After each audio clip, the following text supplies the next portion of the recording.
യമൻകാരനാകുന്ന ഒരു വ്യക്തി സ്വന്തം ഉമ്മയെ തോളിലെടുത്ത് വെച്ചുകൊണ്ട് ഇങ്ങനെ തവാഫ് ചെയ്യാൻ എന്ത് പ്രയാസം സഹിക്കുന്നുണ്ടാവും. അപ്പൊ തോളിലെടുത്ത് വെച്ചിട്ട് ഇദ്ദേഹം തവാഫ് കഴിഞ്ഞിട്ട് തിരിച്ചു വന്നു. ആരുടെ അടുക്കൽ? അള്ളാന്റെ റസൂലിന്റെ പ്രിയപ്പെട്ട അനുയായിയാകുന്ന അബ്ദുല്ലാഹി ബിൻ ഉമർ റളിയല്ലാഹു അൻഹു അഥവാ ഉമർ റളിയല്ലാഹു അൻഹു മകന്റെ അടുക്കൽ കടന്നു വന്നു.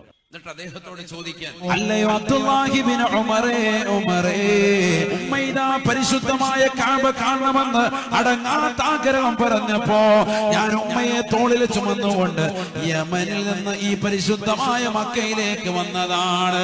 ഇവിടെ എത്തി ഉമ്മയെ തോളിൽ വെച്ചുകൊണ്ട് ഞാൻ തവാഫ് ചെയ്തു. ഇത്രയേറെ പ്രയാസങ്ങൾ സഹിച്ചതാകുന്ന എനിക്ക് ഫഹൽ തറാനി ജസൈതുഹാ, ഉമ്മയോടുള്ള പരിപൂർണമായ പ്രതിഫലം, ഉമ്മയോടുള്ള കടമ പരിപൂർണമായി നിർവഹിച്ചവനല്ലോ എന്ന് അബ്ദുല്ലാഹി ബിൻ ഉമർ റളിയല്ലാഹു അൻഹുയോട് ചോദിക്കുമ്പോ ഉമർ ബിൻ ഖത്താബ് തങ്ങളുടെ മകൻ പറയുകയാ, ലാ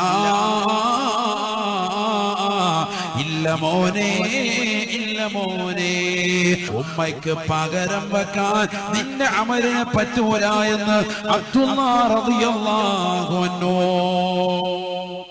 യമനിൽ നിന്ന് ഉമ്മയെ തോളിലെടുത്ത് വെച്ച് മക്കയിലെത്തി. ഇവിടെ വന്നിട്ട് ഉമ്മയെ തോളിലെടുത്ത് വെച്ച് തവാഫ് ചെയ്തു. ഉമ്മയോട് കടപിടിക്കോ, ഉമ്മ ചെയ്തതിനൊക്കെ പകരം വെക്കാൻ പറ്റുമോ? പകരം വെക്കാൻ